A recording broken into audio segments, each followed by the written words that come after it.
যে আব্দুল্লাহ ভাই, আমার এই জমি আপনি আবাদ করেন, আপনি আমাকে 50,000 টাকা দেন। যতদিন আমি এই 50,000 টাকা আপনাকে পরিশোধ করতে না পারছি, ততদিন আপনি এই জমি ভোগ করবেন। আর ইসলাম এটাকে দেখবে কিভাবে?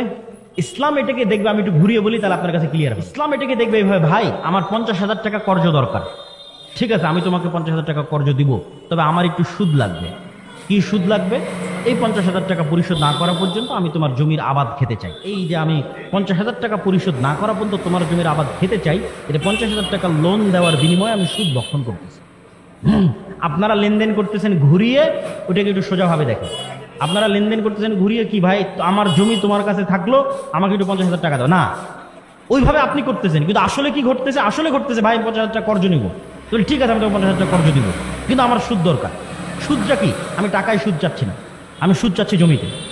এই যে আমি লোনের বিনিময়ে উপকার গ্রহণ করতেছি, এটা সুদ। তাহলে জায়েজ কোনটা?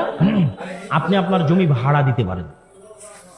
ভাড়া নির্ধারিত, সময় নির্ধারিত। ভাড়া নির্ধারিত, সময় নির্ধারিত। লিজ দাও, সময় নির্ধারিত, ভাড়া নির্ধারিত। ভাই আমার জমি তোমাকে দিলাম, তুমি আমার জমি ব্যবহার করতে পারো, প্রতি বছরে আমাকে এত টাকা দেবে। 5 বছরের জন্য আমি তোমাকে লিজ দিলাম, প্রতি বছর সমান 1 লক্ষ টাকা, হালাল, 100 বার হালাল। ভাড়া নির্ধারিত, সময় নির্ধারিত।